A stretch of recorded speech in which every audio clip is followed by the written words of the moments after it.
Moi, Baba Mal, je suis panafricaniste. C'est pourquoi je regarde et je suis Amani TV.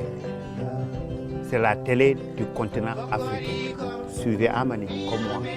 Merci. Mesdames et messieurs, bonsoir.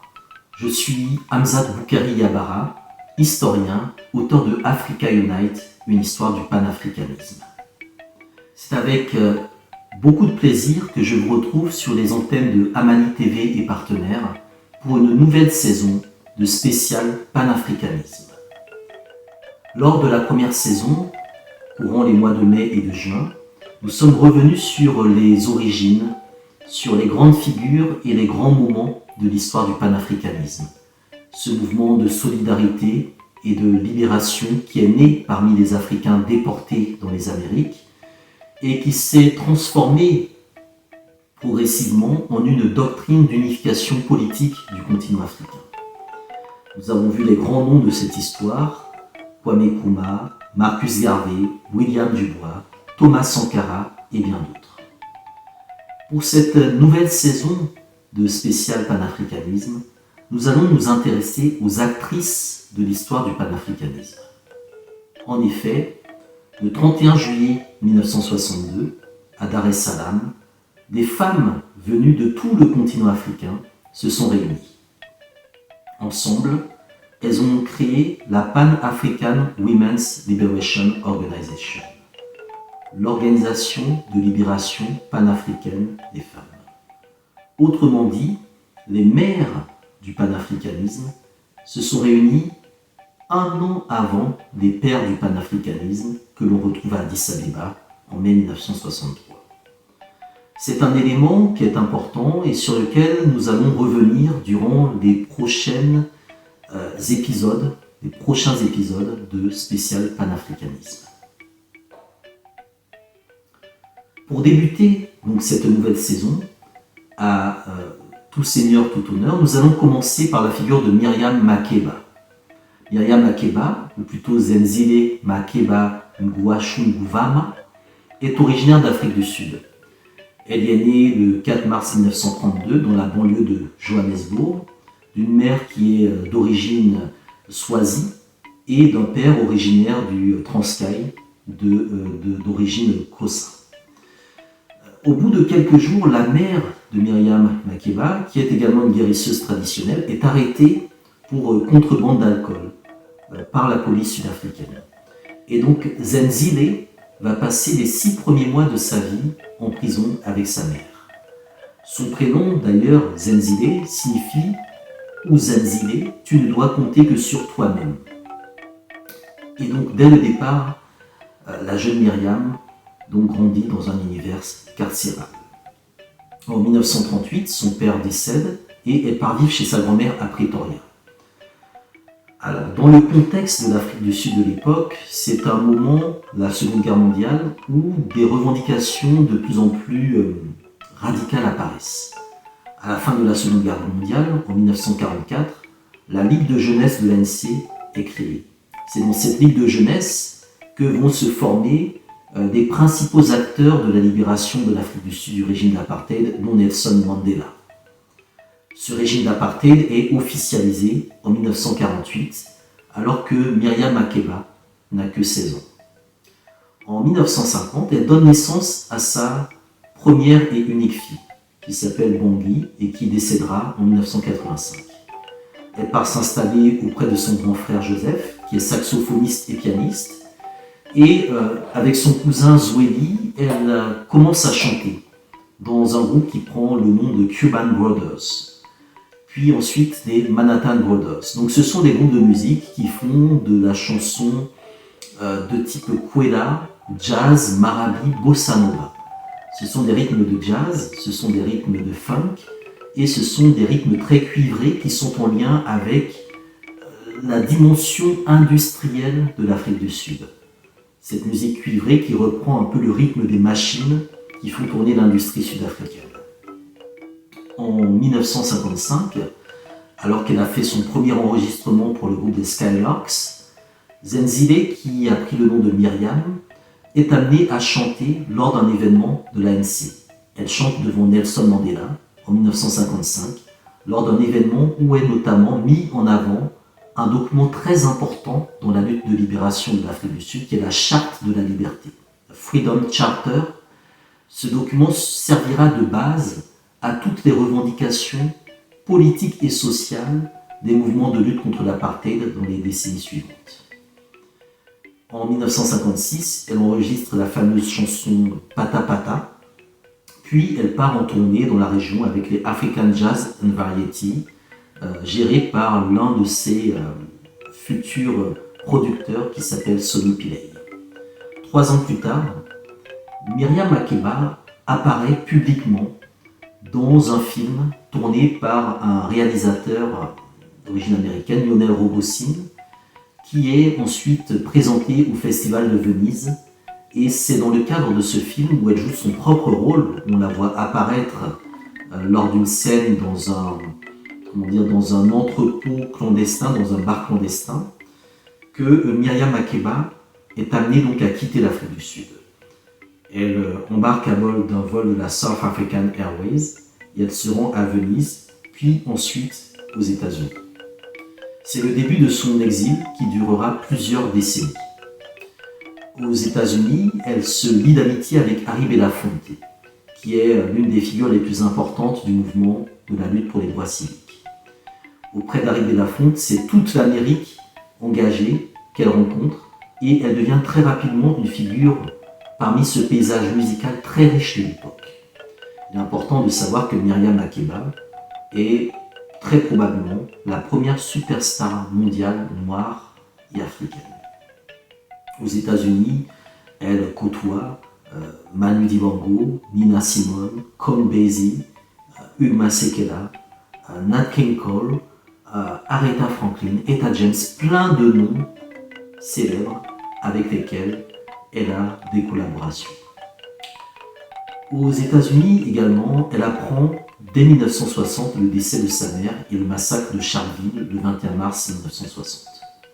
C'est le massacre de Charleville, une féroce répression, qui va marquer le début de la lutte armée au niveau de l'ANC. Nelson Mandela part en exil, trouve des terrains de formation pour les combattants de l'ANC et ensuite revient en Afrique du Sud où il est arrêté et condamné à la prison à perpétuité avec plusieurs de ses camarades.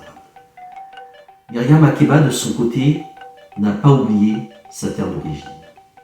En 1963, elle prend la parole à la tribune des Nations Unies pour réclamer la mise en place d'un embargo sur les armes à destination du régime sud-africain. Elle n'a à l'époque que une vingtaine d'années. C'est très important de constater que Miriam Makeba va prendre son rôle de chanteuse comme une véritable ambassadrice du combat mené contre l'apartheid.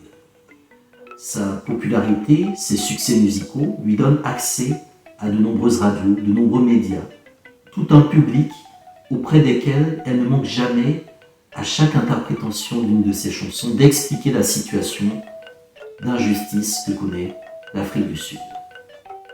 Parmi ces chansons d'ailleurs, on trouve de nombreuses reprises, des chansons venues de tout le continent africain, du gospel caribéen, des chants populaires, de toute origine, car Miriam Makeba développe une forme d'humanisme et de panafricanisme. C'est son engagement qui l'amène également à voyager à travers le continent africain. Elle est courtisée et invitée à chaque fête de l'indépendance des pays africains. Les dirigeants des pays du groupe de Casablanca, révolutionnaires, comme ceux de Monrovia, réactionnaires, se l'arrachent. Elle prend également la nationalité de plusieurs pays qui l'accueillent, dont celle de la Tanzanie. Lorsqu'elle parle de Julius Nyerere, le président tanzanien, elle est dithyrambique. Julius Nyerere apprend que je suis en exil, dit-elle. Dans l'heure, il me fait remettre un passeport tanzanien. À partir de maintenant, dit Miriam Makeba, j'utiliserai ce document pour entrer aux États-Unis et en sortir.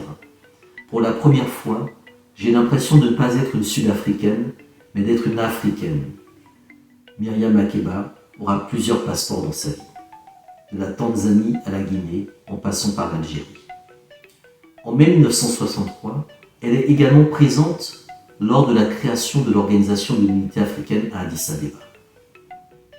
Elle y chante et surtout elle explique qu'elle veut être présente à Addis Abeba pour toute la durée de la conférence.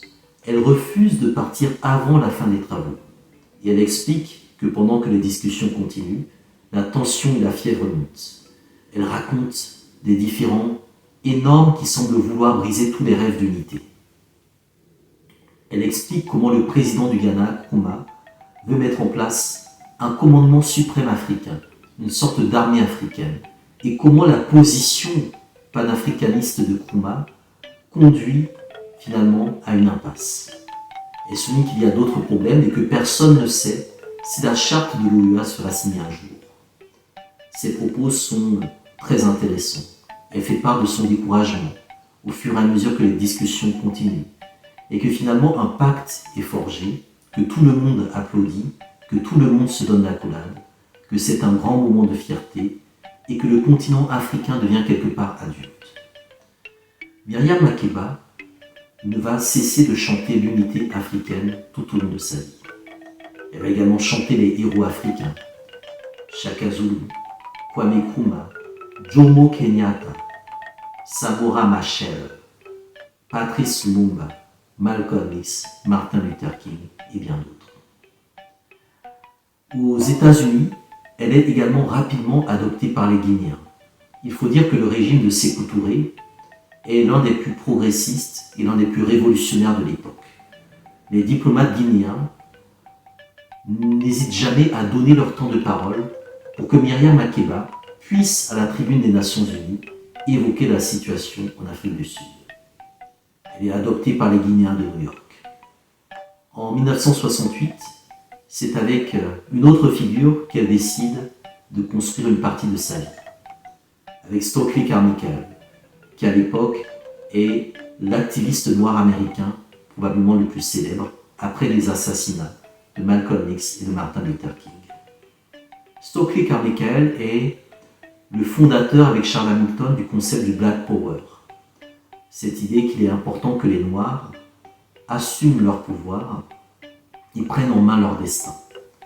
Stokely Carmichael s'inscrit dans une vision d'afrocentricité, d'autodétermination, qui mène inéluctablement au panafricanisme. Ces idées révolutionnaires lui valent d'être suivies par les autorités américaines, par le puissant FBI de J. Edgar Hoover, mais également par le programme COINTELPRO, qui vise à éliminer tous les militants et activistes noirs américains de l'époque.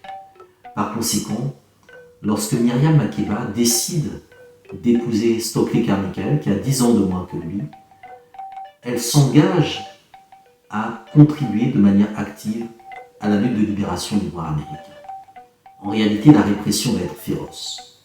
Et très rapidement, Myriam Makeba et Stokely Carmichael décident de partir s'installer dans la Guinée de Sékou Touré. Il faut bien comprendre qu'à cette époque, Myriam Makeba est probablement la femme noire la plus connue du monde entier. Elle enchaîne tournées internationales un peu partout dans le monde. Elle enchaîne album sur album. Et aussi, elle est très suivie par les médias.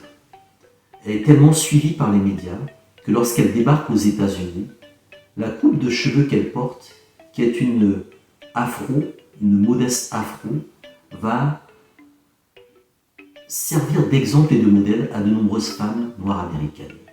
Par conséquent, toute la culture qu'on appelle la culture du nappy, natural and happy, fondée sur le cheveu naturel, sur l'esthétique, sur l'afro, ne vient pas de figures comme Angela Davis, mais vient bien de Myriam Makeba. C'est un élément qui est très important puisque lorsqu'elle arrive en Guinée, auprès de Sékou Touré, elle est sensibilisée à plusieurs questions. Notamment à la question, par exemple, de la beauté. Parce que la beauté est quelque chose de politique. Et elle parle, justement, de son expérience guinéenne, et voici ce qu'elle en dit.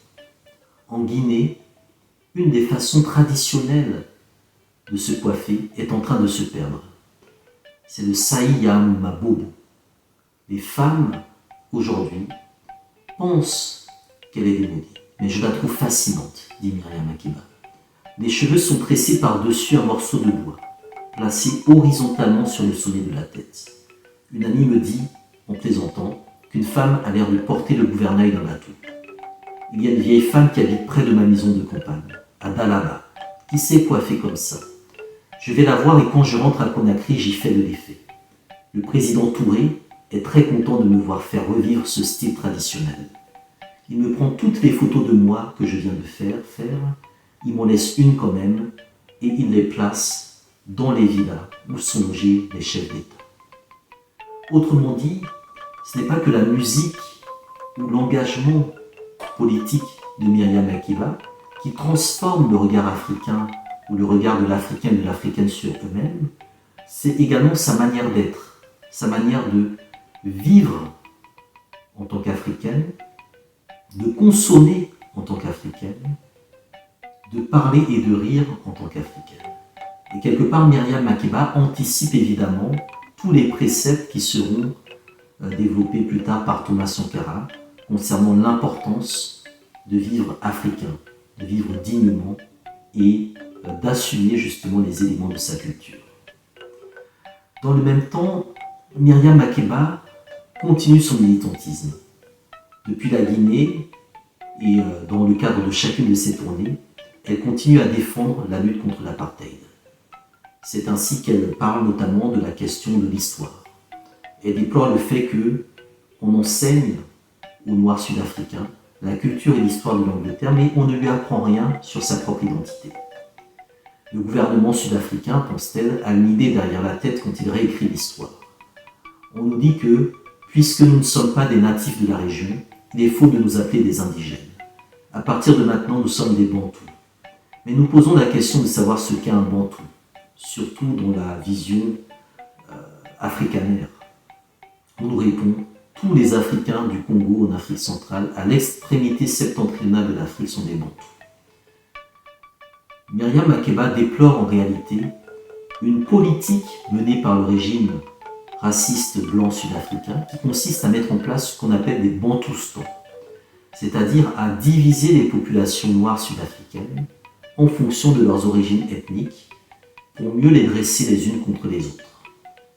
En réalité, Myriam Makeba a conscience qu'il faut chanter l'unité et que pour chanter cette unité, il faut trouver des outils et des messagers. Et que les meilleurs messagers pour le chanter, ce sont justement les artistes à travers la question de la langue. Et là aussi, c'est un autre élément sur lequel, de manière assez concrète, Myriam Makeba apporte sa contribution. C'est une chose de parler d'unité africaine, c'est une chose de parler de panafricanisme, c'est une chose de dire qu'il est nécessaire d'avoir une langue commune, mais il est nécessaire justement d'avoir des artistes qui font ce travail de vulgarisation. Et Myriam Makeba, de ce point de vue-là, prend également la parole. Ce que je peux dire aux artistes, raconte-t-elle, aux jeunes artistes africains, même s'ils vont à Hollywood demain, qu'ils deviennent de grands artistes de cinéma, il faut toujours savoir que nous avons aussi notre culture. Il faut toujours valoriser notre culture et nos langues surtout. Les gens disent que ce sont des dialectes. Moi, je me fâche toujours parce qu'avant d'être des dialectes, ce sont des langues. En Europe, il y a l'allemand, le suédois, le danois et tout ça. Ce sont des dialectes aussi. Mais eux, ils disent que ce sont leurs langues. Et pour nous aussi, ce sont nos langues. Et il faut qu'on soit fiers de ça. Cette position de Myriam Makeba est très importante. Dans la foulée de ses propos, elle explique qu'il est important que les jeunes Africains écrivent aux dirigeants, aux chefs d'État, pour leur demander de choisir un moyen, une seule langue qui doit être enseignée dans tous les pays. Une langue africaine commune qui ne fera pas disparaître évidemment les autres langues du continent africain, mais qui permettra, à travers cette langue commune enseignée dans tous les pays, sans nier les langues locales et les langues nationales, de faciliter les rencontres entre Africains à travers le continent. La position de Myriam Makeba est donc une position très, panafricaniste et pragmatique. Il s'agit vraiment de s'inscrire dans une logique d'émancipation, de désaliénation et de décolonisation totale. Ce combat, elle le mène en Guinée, puis à la chute de Sékou Touré, et au décès de Sékou Touré, elle est contrainte donc à quitter la Guinée. Elle s'installera dans plusieurs pays, passant notamment du temps en Europe, en France, en Belgique. Et peu après la libération de Nelson Mandela et le retour de l'Afrique du Sud dans un processus de sortie et d'abolition de l'apartheid, elle fera son retour dans son pays natal. Un retour difficile, un retour particulièrement émouvant. Et pendant les 2 décennies qui lui restera à vivre, du début des années 90 jusqu'à 2008, Myriam Makeba continuera à porter haut et fort la voix de l'Afrique et à s'engager sur différents combats en faveur de la libération du continent africain. La figure de Myriam Makeba est sans doute l'une des plus inspirantes. C'est aussi l'une des plus riches à travers son répertoire musical, qui est un répertoire panafricain et universel. C'est également une figure particulièrement riche à travers justement les prises de position qu'elle a pu tenir et également les réseaux qu'elle a pu constituer autour d'elle. Sa vie, qui s'achève à la sortie d'un concert donné en Italie pour lutter contre la mafia, est en tout cas un exemple pour toutes les jeunes femmes africaines qui veulent aujourd'hui contribuer davantage à la libération de l'Afrique. C'est donc sur ces mots que nous allons donc nous quitter et je vous dis à la semaine prochaine sur les ondes de Amani TV et partenaires pour une nouvelle émission de spécial panafricanisme.